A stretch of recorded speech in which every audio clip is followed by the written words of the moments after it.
Renungan hari ini. Shalom, saudara yang kasih Tuhan. Bertemu lagi dengan saya dalam perenungan singkat. Pada kesempatan ini kita melanjutkan renungan kita dalam kitab Matius pasal yang kelima.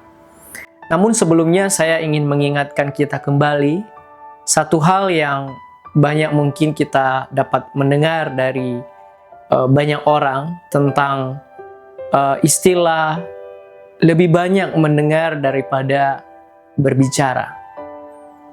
Istilah ini memang sangat penting dan itu bisa menjadi realita terjadi hari-hari ini.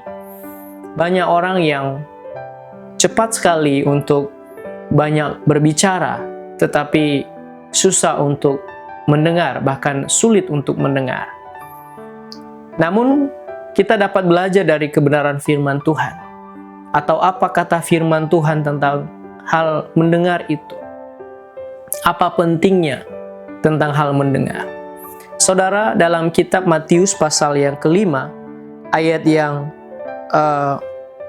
ke-21 sampai ayat yang ke-48, kita melihat dalam bagian firman Tuhan ini, ada lebih dari 3 kali di dalam ayat yang ke-21, ayat 27, ayat 33, dan juga di dalam ayat yang ke-43, ayat yang ke-38, berbicara tentang mendengar.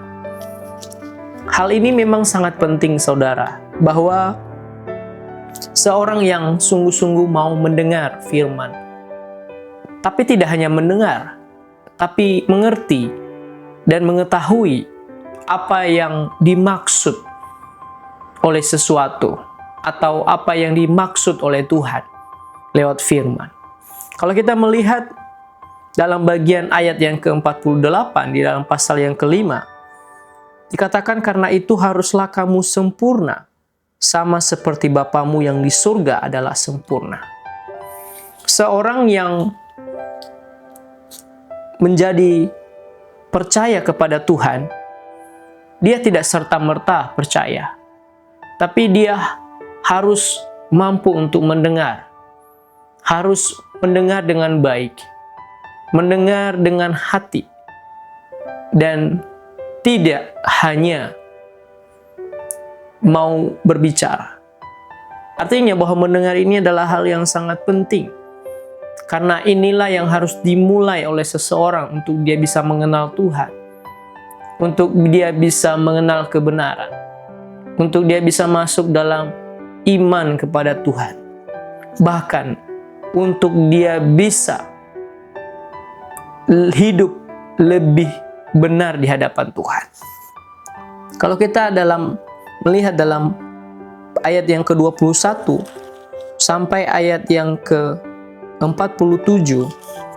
dalam bagian firman Tuhan ini sangat begitu jelas ditekankan oleh firman Tuhan. Dikatakan bahwa Tuhan Yesus menyampaikan kepada murid-murid, kamu telah mendengar yang difirmankan kepadamu atau kepada nenek moyangmu perihal tentang segala macam aturan atau hukum, segala firman Tuhan, dan kamu sudah mendengar. Maka sekarang apa yang harus kamu lakukan ketika kamu mendengar? Ketika kita mendengar, kita mau melakukan. Saudara yang dikasihi oleh Tuhan, seorang anak Tuhan, seorang anak Bapa, dia tidak hanya mendengar apa yang disampaikan oleh Bapanya, tapi dia harus action, harus melakukan sesuatu. Karena apa? Kalau orang tua atau bapaknya itu berbicara kepadanya, berarti ada tujuan, ada maksud. Dan begitu pun dengan Tuhan.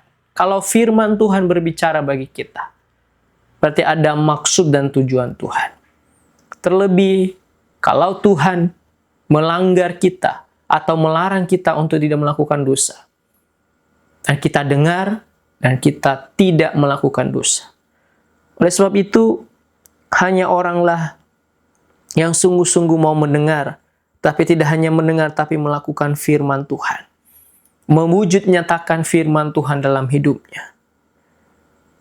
Karena dikatakan dalam ayat yang ke-48, karena itu haruslah kamu sempurna, sama seperti Bapamu yang di surga adalah sempurna.